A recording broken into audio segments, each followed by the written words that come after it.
The Beginning, where we are going to go through the first 11 chapters of the book of Genesis. If you're not aware, the definition of the word Genesis means the beginning, which also happens to be the first words in that book, in the first book of the Bible.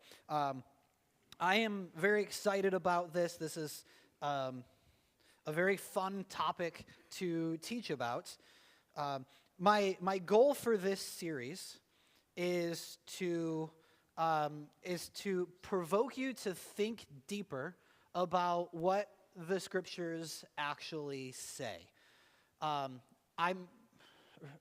There's a lot of stuff in here. I'm going to say some things that many of you have probably never heard before. I'm also going to say some things that maybe some of you don't agree with, and that's okay. You're allowed to disagree with me. A lot of this stuff are going to be secondary issues, right? We need to understand the difference between primary issues, right? Issues that are like define what makes us Christian or not, and then secondary issues where there are times when we can agree to disagree, and some of this is going to fall under that secondary issue category. Right, sometimes I disagree with myself, right? Because as I learn more about the scriptures, my views have changed. So it's okay to change your mind. It's okay to consider points of view that you may not even agree with. But the point is that we learn how to actually wrestle with what the text says. Because far more important than you agreeing with everything that I believe is that you actually study the Word of God for yourself and you learn to come to your own conclusions about what has God revealed to us through the Scriptures. So we're going to go through, we're just going to cover the first 11 chapters, which is going to take us creation all the way through the Tower of Babel. Don't worry, we're not going to go quite as slowly as we did through the Gospel of Mark.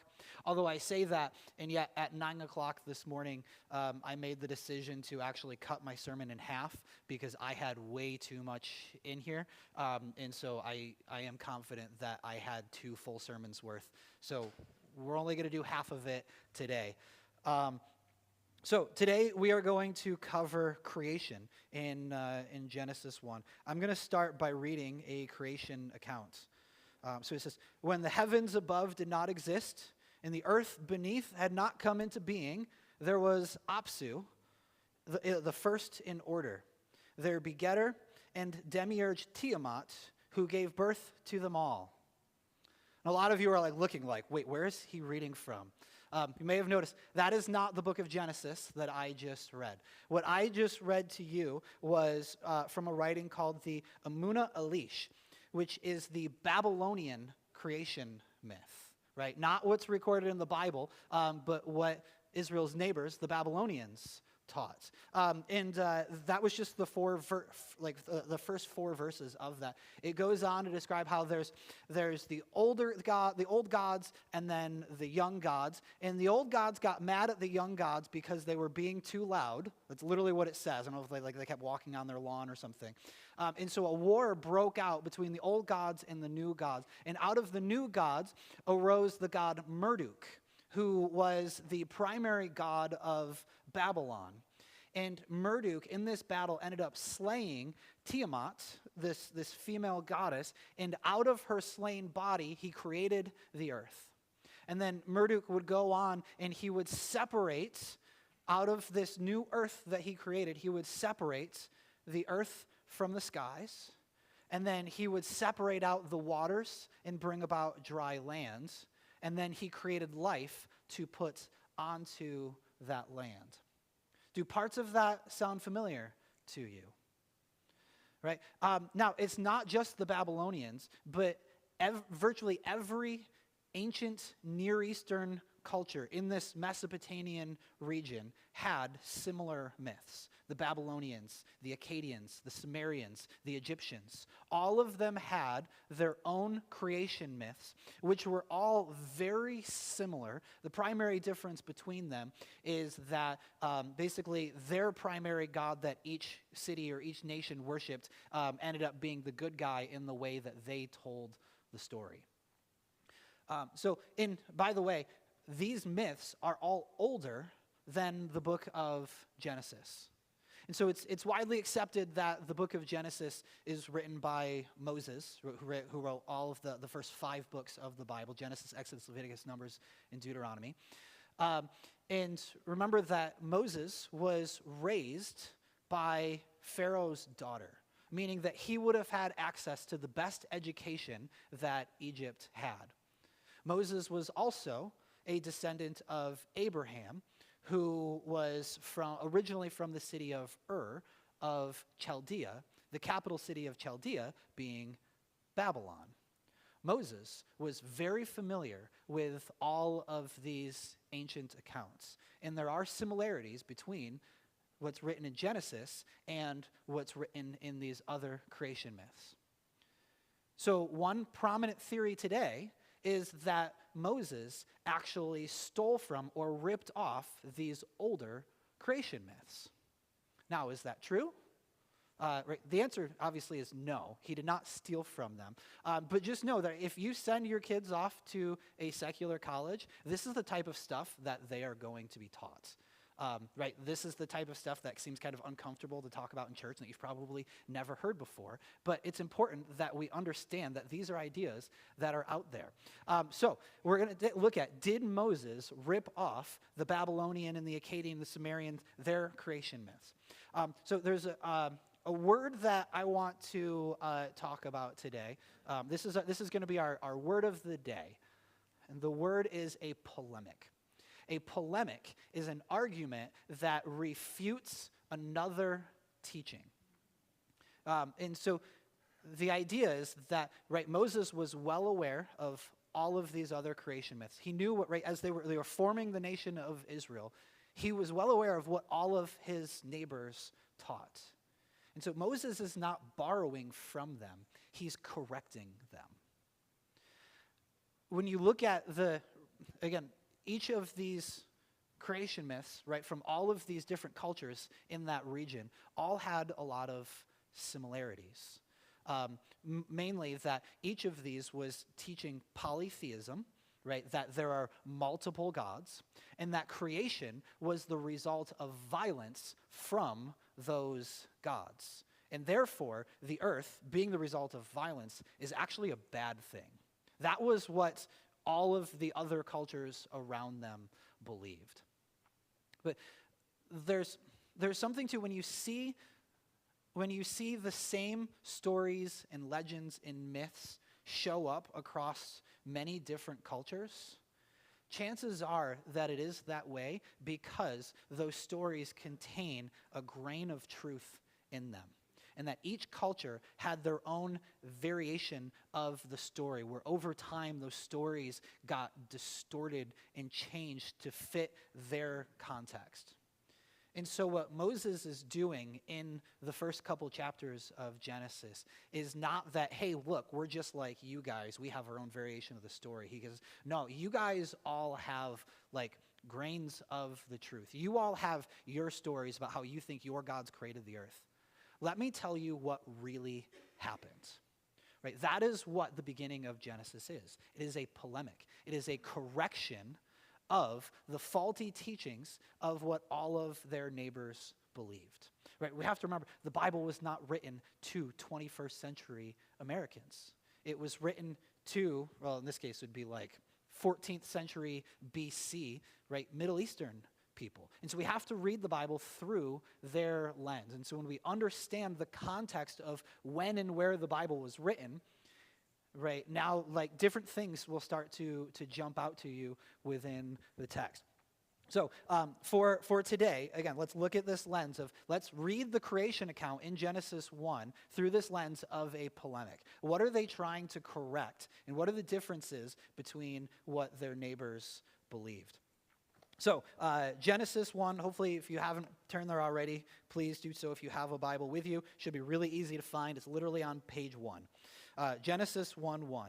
In the beginning, God created the heavens and the earth. Right, so that beginning there, right? It's like literally the first principal thing. Before anything else existed, before the universe was here at all, there was just nothingness. and there was God. That God exists outside of creation, that he was here before creation, right? Before time began, God existed. That's one of those things that the more you try to wrap your brain around, the more your head just hurts. It's confusing because our brains can only think in terms of like time and space, right? God is not bound by those limitations. God existed beforehand, and he created the universe ex nihilo, which is Latin for out of nothing, right? There was nothing, and then God spoke, and now there was something, right? So in the beginning, God created the heavens and the earth, right? This refers, God created both the spiritual realm and the physical realm. This is a theme that we're going to talk about throughout the book of Genesis, is that there's more than just the physical stuff. There's also the spiritual stuff that we can't see. There's a whole nother part, or a whole nother half of creation that we often go unaware of. Verse 2, the earth was without form and void, and darkness was over the face of the deep. And the Spirit of God was hovering over the face of the waters. Right, so this language of without form and void in darkness, this is all chaos language. Again, a common theme in a lot of ancient literature is about how God brings order out of chaos. He starts with nothing and he creates something, and then he brings order into that creation. Verse 3, and God said, "Let there be light," and there was light. And God saw that the light was good. And he separated the light from the darkness, and he called the light day, and the darkness he called night. And there was evening, and there was morning, the first day. So on day one of creation, God separates out the day from the night. Right? Essentially what he's doing here is he's creating time. Right? That there was no timeline. There's no linear time until God created it. And how did he create it? Right? He said it. God verbally decreed that this was going to happen, and he spoke it into existence. That's it. That's all it took, was the words of God created the entire universe. Day 2 is in verse 6. And God said, "Let there be an expanse in the midst of the waters, and let it separate the waters from the waters." The waters from the waters. We're gonna talk about that several weeks from now when we get to the flood. That's some interesting stuff. But verse 7, and God made the expanse and separated the waters that were under the expanse from the waters that were above the expanse. And it was so. And God called the expanse heaven. And there was evening and there was morning the second day. So on day 2 of creation, we get God separating out the waters from the heavens. Now, heavens can be a little confusing because heavens has more than one meaning. One meaning of the word heaven is simply to refer to the sky, right? the atmosphere. The other meaning of the word heaven would be like the spiritual realm where God exists. Normally when we think of heaven, like we think of like the place when we go when we're dead. This one seems to be referring more to the first kind, right? He's just separating out the earth from the sky. He's creating the atmosphere around the earth. Day 3, in verse 9, it says, and God said, "Let the waters under the heavens be gathered together into one place, and let the dry land appear." And it was so. So he literally separated out the water, which at that time the earth was covered completely by water. He separated out the water and brought the land up, creating dry land. And God called the dry land earth, and the waters that were gathered together he called sea. And God saw that it was good. And God said, "Let the earth sprout vegetation, plants yielding seeds, and fruit trees bearing fruit in which is their seeds, each according to its kinds on the earth." And it was so. The earth brought forth vegetation, plants yielding seeds according to their own kind, and trees bearing fruit in which is their seeds, each according to its kind. And God saw that it was good. And there was evening and there was morning the third day. Verse 14, and God said, let there be lights in the expanse of the heavens to separate the day from the night, and let them be for signs and for seasons, for days and for years. Let them be lights in the expanse of the heavens to give light upon the earth. And it was so. And God made the two great lights, the greater light to rule the day, that's the sun, and the lesser light to rule the night, that's the earth, or that's the moon, and the stars. And God set them in the expanse of the heavens to give light on the earth, to rule over the day and over the night, and to separate the light from the darkness. And God saw that it was good. And there was evening and there was morning, the fourth day. So this is interesting because in day one, God created day and night. Now in day 4, God is placing the sun and the moon and the stars in the sky in order to tell the difference between the day and night, and in order to track the time that is happening. Verse 20, we see day 5. And God said, let the waters swarm with swarms of living creatures, and let the birds fly above the earth across the expanse of the heavens. So God created the great sea of creatures and every living creature that moves, in which the water swarms, according to their kinds, and every winged bird according to its kind. And God saw that it was good. And God blessed them, saying, be fruitful and multiply, and fill the waters of the seas, and let the birds multiply on the earth. And there was evening and there was morning, the 5th day.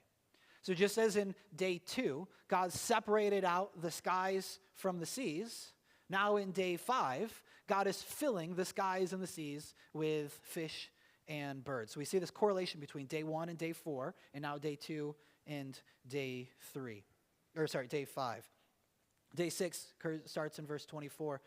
And God said, let the earth bring forth living creatures according to their kinds, livestock and creeping things and beasts of the earth according to their kinds. And it was so. And God made the beasts of the earth according to their kinds, and the livestock according to their kinds, and everything that creeps on the ground according to its kind. And God saw that it was good. We're going to stop there in verse 25, because verse 26 and on goes on to talk about the creation of mankind, which also happened on the 6th day, but we're going to deal with that later. We're not going to cover that today. So again, I hope most of you are at least familiar with the creation account, but today I want to focus on really what is this idea of a polemic. If the creation account was written to correct the teaching of the other ones, then what is Moses trying to teach us here? And really there's two main differences between what we just read and what is recorded in the Babylonian accounts and in the Egyptian accounts and in these other ones. The first one is that every other ancient culture back then believed in what was known as polytheism. There are multiple gods. And the Bible is very clear that there is only one God. There is one creator of the universe. And it's fascinating that we can break this down. Just looking at the fact that the universe exists, we can come to that same conclusion. Right? The fact that the universe consists of time, space, and matter. And the fact that the universe had a beginning mean that there had to have been some cause that made that. Right? And so therefore, God had to exist before and outside time, space, and matter existed, which would mean that God is, right, he's being outside of linear time and outside of space, meaning that he is everywhere all at once. The theological term for that is omnipresent. Also, when you think of how complex the creation is, when we look at the universe, and how detailed it is, that there had to have been an intelligent mind that created all of that, and that the creator must be smarter than all of creation combined. We call that omniscience or all-knowing. And then that the creator must necessarily be greater than the sum of all of creation. We call that being omnipotent or all-powerful, right? Just by looking at the fact that creation exists points us to the fact that there is one creator God who rules over everything. The second idea in this polemic, right, the refuting that it's not a result of multiple gods fighting over each other, but there is one true God. Right? And along with that is the fact that the earth is not a result of violence. The earth is here because of God's decree, that God wanted it, so he spoke it into existence. God simply said, "Let there be light," and there was light, right? And over 6 days, God spoke the earth into existence. And every single time, what did God say when he was done creating? He said, "And it was good."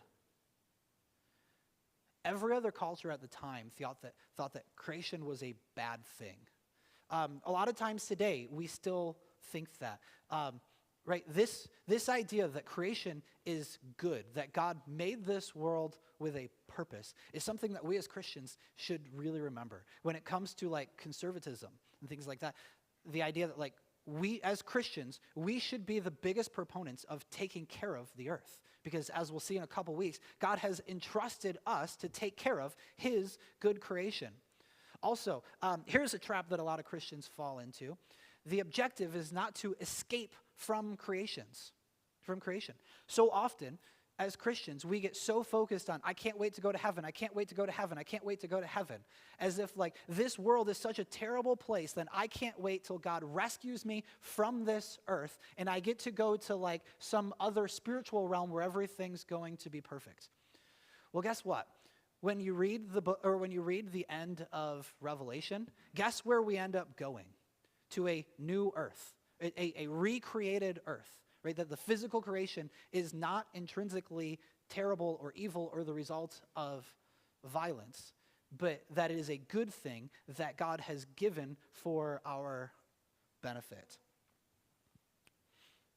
Right, and right, we look at ultimately the purpose as to why God made all of this. It's for his own glory. It's for his worship.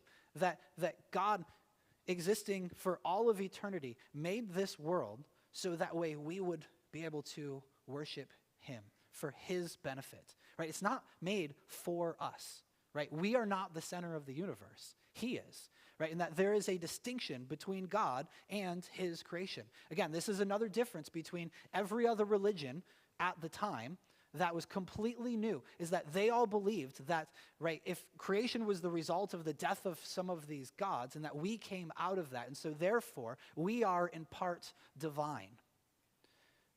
But the biblical message is not that we are part of God, but that we are separate from God, that God exists above and beyond everything, including ourselves. And so there is only one God, and we are not him.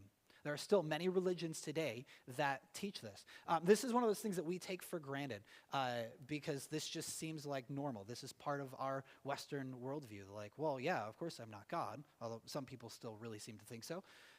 But this is something that you only get out of the monotheistic religions, the Jews and the Christians and the Muslims, right? Obviously, Christianity came out of Judaism, and then Islam came much later. But at the time, this was a totally revolutionary idea, the fact that there is one God and that he alone is worthy of being worshipped. So, if we treat Genesis as a polemic, as a correction to what the other people believe, then we very clearly end up with the who, which is God. We end up with the why, which is for his glory. And the what, obviously, is creation. Now, can it also teach us the when and the how? And that is the part that I do not have enough time to go into today. So we are going to save that for next week. Like I said, I just went through a page and a half of notes. I had a whole nother page on just that part. So like I said, I promise we will get into all of that, but we do not have time. We have time to finish that today. So at this point, I'm going to ask my deacons if we would come forward, and we're going to take part in